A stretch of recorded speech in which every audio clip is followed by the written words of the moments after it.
Olá, meu irmão, minha irmã. Terça-feira da 24ª semana do Tempo Comum.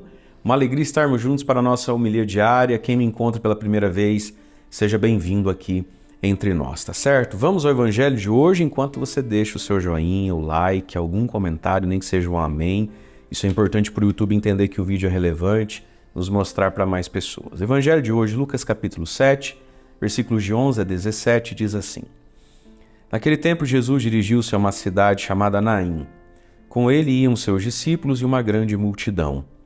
Quando chegou à porta da cidade, eis que levavam um defunto, filho único, e sua mãe era viúva. Grande multidão da cidade a acompanhava. Ao vê-la, o Senhor sentiu compaixão para com ela e lhe disse: Não chores. Aproximou-se, tocou o caixão, e os que o carregavam pararam. Então Jesus disse: Jovem, eu te ordeno, levanta-te. O que estava morto sentou-se e começou a falar.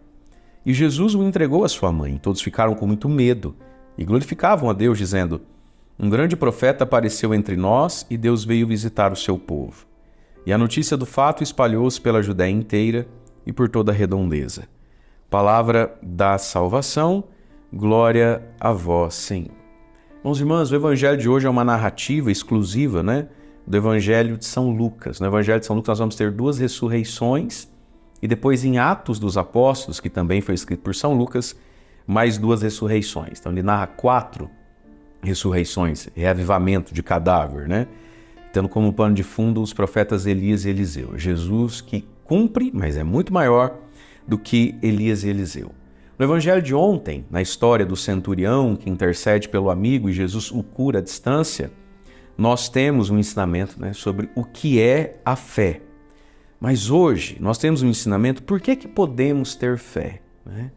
Porque Jesus se comove. Olha que lindo, Jesus ao vê-la, essa senhorinha, ela já é viúva, e naquele tempo uma mulher ficar viúva era ficar em estado total de insegurança, social, alimentar, financeira, tudo.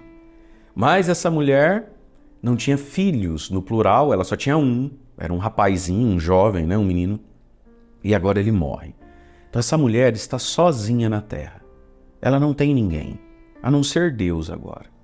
É verdade que tem uma multidão que anda com ela, mas uma multidão que não pode nada por ela.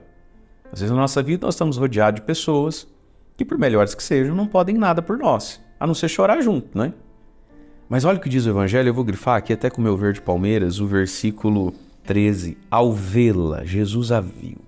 O Senhor sentiu compaixão para com ela. Ao vê-la, Jesus sentiu compaixão. Veja, e aí vai ter todo um diálogo dela com Jesus. Sabe, meus irmãos, às vezes a nossa vida ela fica tão difícil, ela fica tão pesada. Talvez você está aí com as suas esperanças tão abatidas e abaladas. Talvez você olha e você acreditou e apostou tudo em alguém, esse alguém morreu, esse alguém traiu. A vida tem uns baques fortes, Mas Jesus nos vê, se compadece de nós. Agora nós precisamos entrar nesse lugar, É verdade que Jesus vê todo ser humano, mas nós precisamos ver Jesus e ouvi-lo dizer: não chores. Por isso eu quero dizer a você, não desanime de ir à igreja, não desanime de comungar, não desanime de participar do seu grupo de oração, não desanime do seu terço, não desanime da palavra de Deus todos os dias. Então, Deus, em Jesus, vê a todo mundo, mas nós precisamos vê-lo para ouvir e receber dele.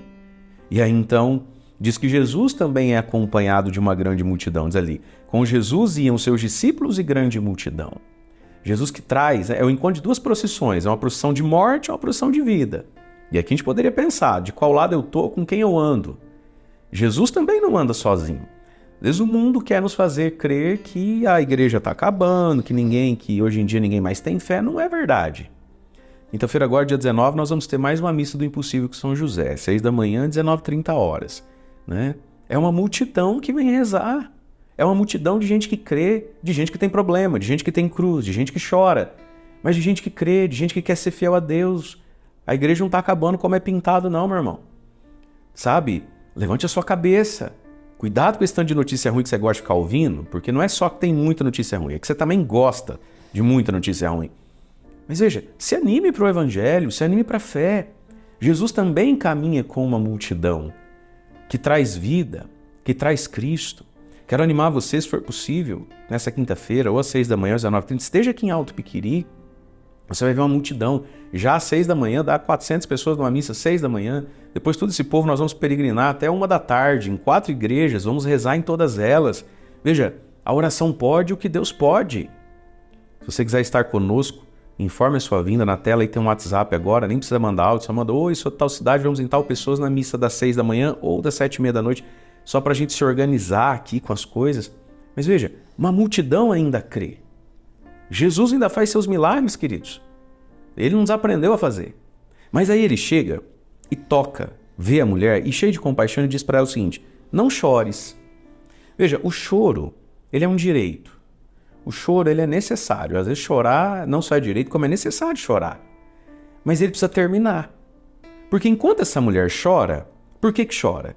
Porque ela está olhando para o problema, ela está olhando para a dor. Um problema e uma dor que existem, não é brincadeira a situação dela. Mas, minha senhora, a senhora precisa parar de olhar para isso. E olhar para Jesus. E olhar para a fé. Então não chores. Erga a cabeça. Será que já não deu hora de parar de chorar? Será que já não deu hora de parar de reclamar? Será que a gente já não está falando pela milésima vez a mesma lamúria? Será que não é hora de começar a trabalhar, a pôr na mão de Deus, seguir em frente com a vida? Não chores. Então, Jesus vai fazer o milagre. Mas Jesus, que vai dar a ela o que ninguém pode dar, começa pedindo a ela, que é a pessoa que menos tem na vida. E o que Jesus pede de nós quando a gente não tem mais nada? Não chores, tenha fé. Olha para mim, erga a tua cabeça e olha para mim. Para de olhar para o caixão, para de olhar para o menino, para de olhar para um futuro que não chegou, como é que vai ser a minha vida. Olha para mim, Jesus. Olhar para Jesus, né? Na oração, na palavra. E aí sim, parou de chorar? Então agora vamos lá. Jesus se aproxima, toca no caixão e vai dizer para o menino, vou grifar aqui com o meu verde Palmeiras, hein? Jovem, eu te ordeno, levanta-te.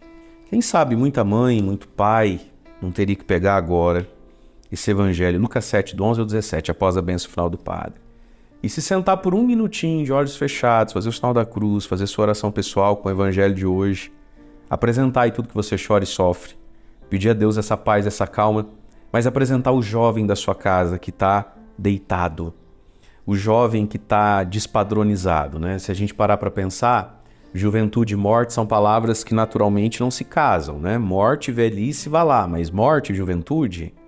Então, um jovem morto e uma idosa viva. Tem uma família desregulada aqui.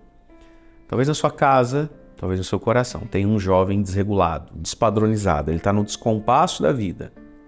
Quem sabe, você não precisa rezar. Pensar não é rezar, meu irmão. Rezar é rezar. Aí você diz: padre, eu tenho dificuldade de rezar. Coloca aí no YouTube assim, Padre Mário, terço. Hoje é terça-feira, Mistérios Dolorosos, né? Padre Mário, Mistérios Dolorosos. Eu rezo o terço junto com você. Coloque aí, Padre Mário, terço de São José. Eu rezo junto com você o terço de São José. Mas junto com o terço, rezar com a palavra, dizer: Jesus, ordena, levanta. Levanta dessa droga, levanta dessa bebida, levanta dessa depressão. Jesus, eu te apresento o meu jovem, o meu filho, que está dentro de um caixão. Ele está sendo conduzido por um caixão. Não está sendo conduzido pela fé. Não está sendo conduzido pela verdade. Não está sendo conduzido nem pelo bom senso. Está sendo conduzido por um caixão chamado mágoa, ressentimento, depressão, droga, falta de juízo. Jesus, toca nesse caixão. Levanta ele, põe a vida dele em ordem. Um jovem não é para estar no caixão. Um jovem é para estar vivo. E diz ali, e Jesus o entregou à sua mãe. Talvez hoje seja o dia de você, mãe, pai, rezar: Senhor, me devolve meu filho. Resgata o meu filho. Para mim. Resgata o meu filho para o Senhor. Esse jovem não é para o caixão, ele é para a mãe. Ele tinha um papel na vida dessa mãe, né? Como o padre explicou no começo, ela é uma viúva de filho único. Então ele tem que ser o homem dessa casa. Ele tem um papel a cumprir. Então, meus queridos, o evangelho nos foi dado para mudar a nossa cabeça, nosso estilo de vida, para alimentar a nossa fé. O evangelho nos foi dado para a gente amar Jesus e ir ao encontro dele na oração, no sacramento, sobretudo na Eucaristia. Mas o evangelho nos foi dado para a gente rezar. Nessas imagens, nessas histórias, estamos nós. E em tudo está Jesus, com o mesmo poder. Qual caixão está levando o nosso jovem embora, né? Ou, olhando para a minha vida, já não sou tão jovem, mas eu estou sendo levado por um caixão, o que me despadroniza? Sabe, o que me coloca em descompasso com a minha identidade, com quem eu sou, com o que eu devo? Senhor, toca e me levanta, né? E aí o povo fica todo maravilhado, né? Um grande profeta chegou e está no meio de nós. Portanto, queridos irmãos e irmãs, nos associemos à multidão que crê. E às vezes a gente se sente parte da multidão que crê porque acompanha pelo YouTube, pelo Instagram, tanta coisa boa e você vê as multidões que creem. Mas não deixe de participar fisicamente da multidão que crê. A fé precisa nos tirar do sofá, da cama, da sala, do controle remoto ali, só assistindo, e se unir à multidão. Às vezes a gente se une a uma multidão, verdade, pelo YouTube e pelo Instagram, né? Mas fisicamente não deixe de ir à sua igreja, não deixe de ir à sua comunidade. Né? E eu convido você mais uma vez, quinta-feira, dia 19 agora. Uma multidão vai recorrer a São José, glorioso São José, tornai possíveis as coisas impossíveis na minha vida. Venha estar conosco, venha rezar, porque Jesus quer colocar a nossa vida em ordem. Deus abençoe você. Em nome do Pai, do Filho e do Espírito Santo. Amém.